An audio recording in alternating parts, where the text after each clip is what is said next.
Well, the thing about Juliet is, she's an incredibly sort of recklessly exciting and brave, courageous character. And actually, I know when they were writing this, even though it's a comedy and it's an animated film and it's garden gnomes, it's like it is taken obviously from Romeo and Juliet. And I played Juliet on stage once as well, so it's an interesting thing to play the real version and the gnome version. But they're actually very similar characteristics, similar traits.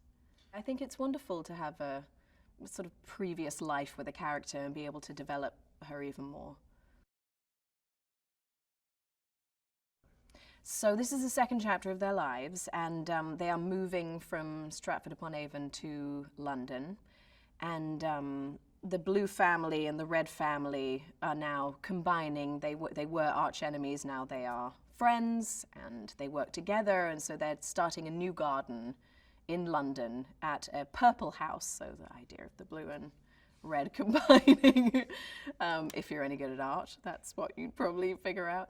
And yet they arrive there and the garden is just a shambles, and it's certainly not the dreamlike situation that they had all been anticipating. Gnomeo and Juliet's mother and father are wanting to retire, so now it's up to the young couple to take over the task of cleaning up the garden, basically. There are new characters in this film in the shape of Sherlock Gnomes and Watson.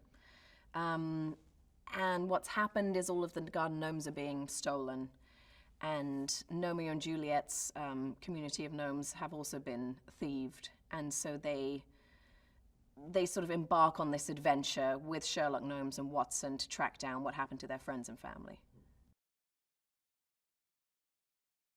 When they embark on this journey with Sherlock Gnomes and Watson, you see the two main storylines be affected by this new injection of characters. And so you're dealing with the sort of breakdown or the complications of the Gnomeo and Juliet relationship. And they get separated for most of the film. But you've also got this fresh injection of, these hilarious characters that are helping them but also doing them a disservice at the same time. So the couple discover a lot about themselves, a lot about what really matters to them on this journey with Sherlock and Watson. Well, I think that there's a certain gravitas that comes with characters like Sherlock and Watson. There's a familiarity, there's a sense of nostalgia, there's a sort of deeper understanding of these characters right off the bat. And I think there's something really funny about them being the versions of these characters that you are sort of surprised by in the gnome world. And yet I'm sure what Johnny Depp has brought is, that fast-paced, hilarious, intellectual talk that we're all familiar with when it comes to Sherlock Holmes. But I don't know, I think it just adds a layer of nostalgia for people that will be cool. Well, I'm from London, so of course I'm its biggest fan. But there's an incredible foray of locations that they explore. So there's the Natural History Museum, there's Chinatown, the Doll Museum, Tower Bridge. It just goes on. And so you're seeing it on a sort of larger scale, and the scope gets bigger. But it's a sequel, you've got to go big.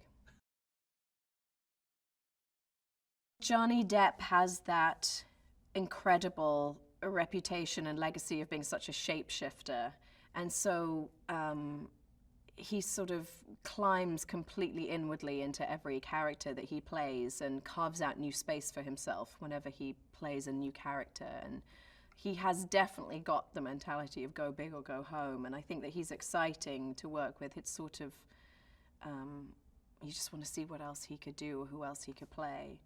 And Chiwetel is just an extraordinary actor, and he brings a sort of grounding, sort of he's just got such gravitas to him, and it's fun to see him do something funny and silly at the same time. I think that you have boundless possibilities with an animated film, and I'm seeing that it's wonderful to make a film that I know my kids are going to be able to see, because they couldn't see half of the stuff that I've done, or at least shouldn't until they're 45. So I think that side of it is really cool. It's very easy to do an animated film. You can show up in your pajamas and no one would know. Well, it's interesting because I've learnt doing several animated films now that you actually have to, all you have to communicate is your voice. And you almost feel sometimes that you're completely overacting.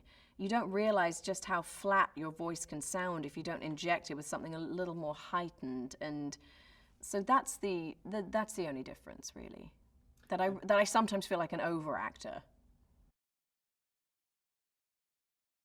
Well, I just think she's just fearless and fun and adventurous and tenacious. There's something about her that's very modern. She's a modern girl, you know.